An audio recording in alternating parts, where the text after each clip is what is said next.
So remember how I rebuilt the engine on my Temu automatic?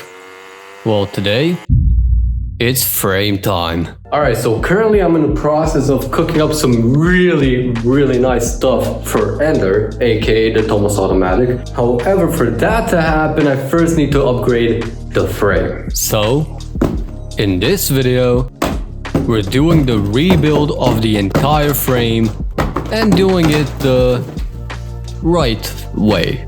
Now, one reason is gonna be obvious eventually, but another reason, well, check it out yourself. Alright, so I want you to take a very hard look at this poor thing. It looks very sad. This is a paint job from, I don't know, like 2022. But this was a very stupid paint job.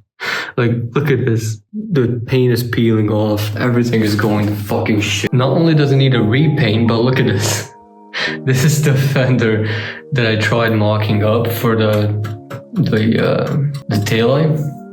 And it fucking sucks. If I do this, and I tilt it just a little bit, the whole thing's out of balance. Like, I didn't even put that much torque into it. It's just messed up.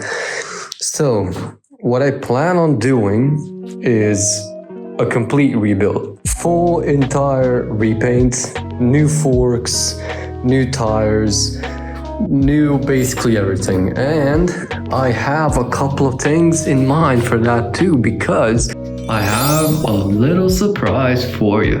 And in order to make all this happen, I'm gonna take the forks off of this one because these are in much better shape and they are already lowered. So all I gotta do is repaint these. We'll see how that goes. I hope I don't break anything. So that said, time to start. Began with everything from the back and worked my way to the front. So all I gotta do is pull the engine out, pull the wheels off, pull the rear fork out, pull the seat off, pull the front forks out. But before that, I gotta pull all this up top and well, yeah. First thing is to remove the engine, so I did the bare minimum to accomplish that. Untying the wheel.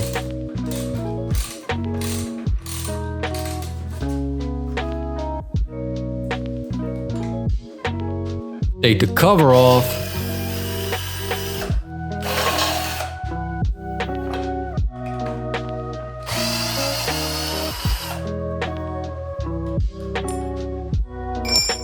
Take the chain off.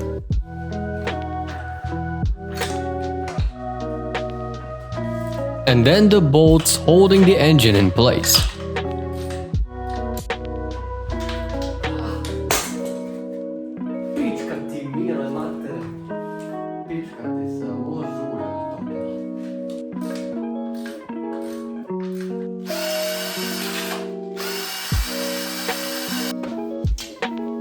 After removing the throttle cable, the engine is off.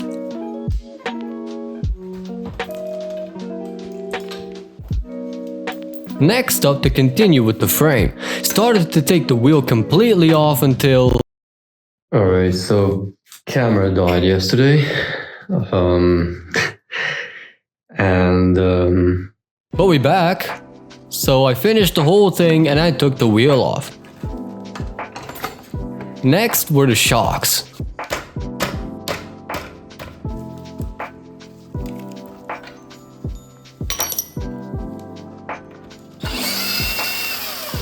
Pretty easy too, just 2 bolts and it's off. Now time to take off its rear fork. 1 bolt is all that holds it in place. Unscrewing it, we can take the fork off.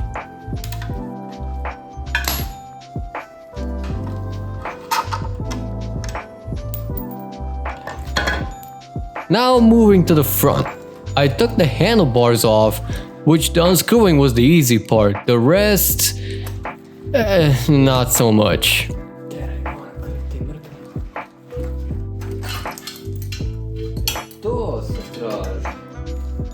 The tape was put on there by my nephew a couple years ago.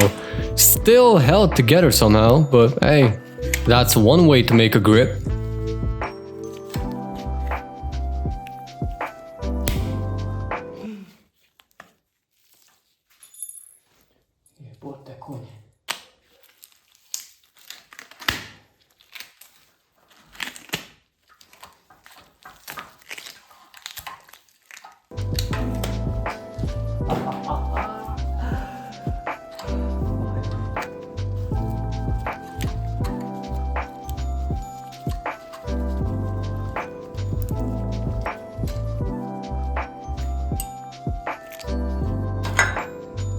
Then the crossbar could be taken off.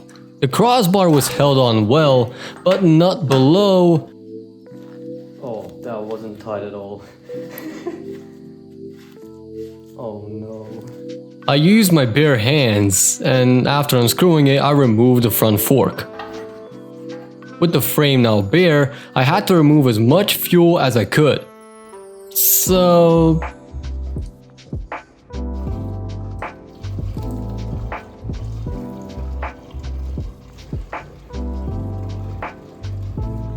there we go, easy as that. That aside, there were some really fond memories of this engine. I enjoyed rebuilding it and I wanted to continue its legacy to the best of my ability. Just kidding, I didn't throw it. Yet, now that that's over with, time to do some big brain adjustments and measurements.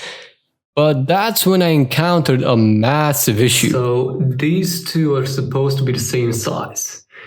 And they're not. This one is, it's completely fucked up.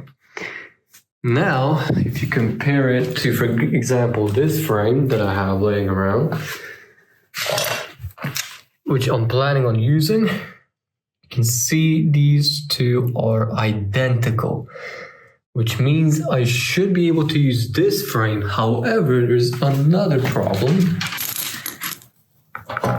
with the mounting holes. Because if you take a look at this, you can see the top one is actually pretty damn good. But as you get closer to the bottom, they're not. So, yeah. Time to do some real shit. Either way, I did a full test assembly with a dummy engine and it looks like it's gonna pan out real well, all things considered. The pegs, the shifter, brake levers, all lines up. But not only am I in a dilemma of finding the right paint, I'm also in a dilemma of having a functional moped frame. So I went to do some fixing to verify whether I can use the frame or not. Using a long screw and two nuts, I tighten each away from the other to safely and accurately bend the metal back into shape. And so, top wasn't as bad, but the bottom... yeah, it was hell. Eventually I did it and went to test fit the original engine first, which took a bit of persuasion. I tightened the nuts too to bend the metal into the final position. And with that, the frame is fixed. Alright guys, so here's the deal. So I'm gonna go search up for some paint. Number one is finding the right paint that is the same or similar shade and everything else. The second thing is I gotta find a good paint stripper. So I found me some paint, but none were actually similar to what I am looking for. I did find some copper paint, which I thought could look good. In the meantime, I caught some time to go to the second store, and this time coming prepared with the picture of the spray can itself. And at that exact store, I bought that paint at. So I tried looking around, and there were none. Not a single mention of any good color or anything even remotely close to it. Now I do not mind since the paint is pretty good as is. I just wanted a metallic finish on my paint. But nonetheless, I took that one and called it done. With the paint bought, it's time to finally get started on paint. I cleaned everything with acetone, removing a small layer while at it. I'm sorry, I had no alcohol at the time, don't worry about it. And I had to clean every nook and cranny because if I want the new paint to stick, it has to stick real well. After cleaning the frame, I cleaned and removed the bearing cups so I can straighten them out and paint them separately.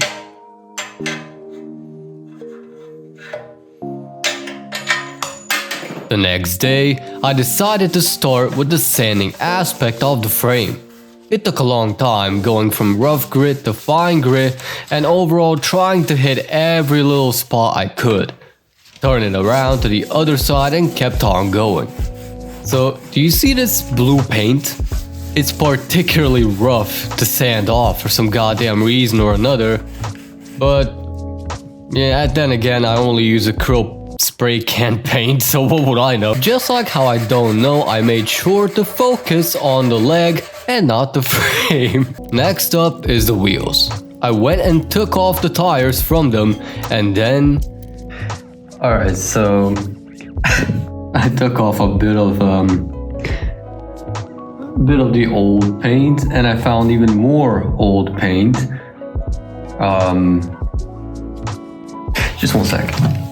Yeah, so I tried using acetone to bubble up the paint. Experiment number 1. Paint versus acetone.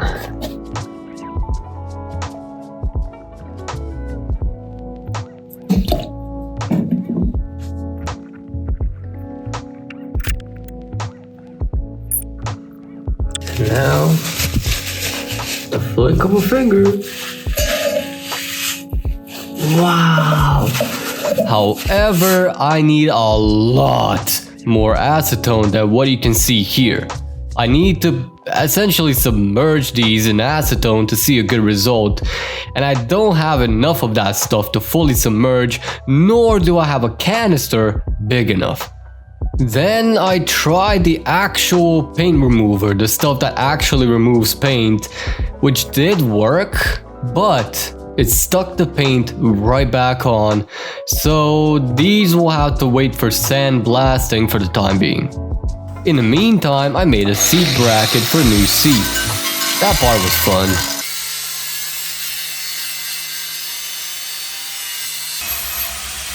But after all of the sanding and prep work, the first pieces were painted.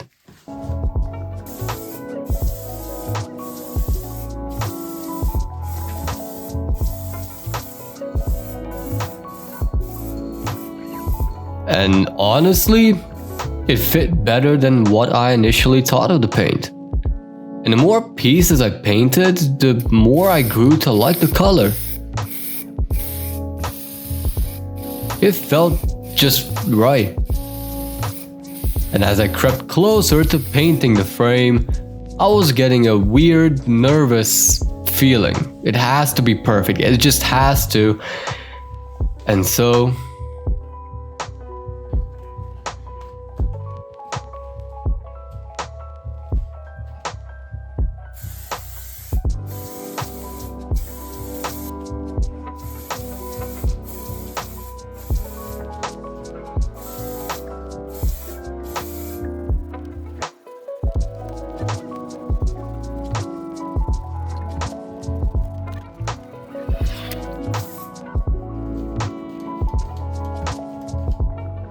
the frame is fully painted. Now I did let it dry and cure for a few days before assembly, and after that, it's time to put the long-awaited Temu parts together.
after weeks of work and sleepless nights, it's time for wiring. Thank you for watching.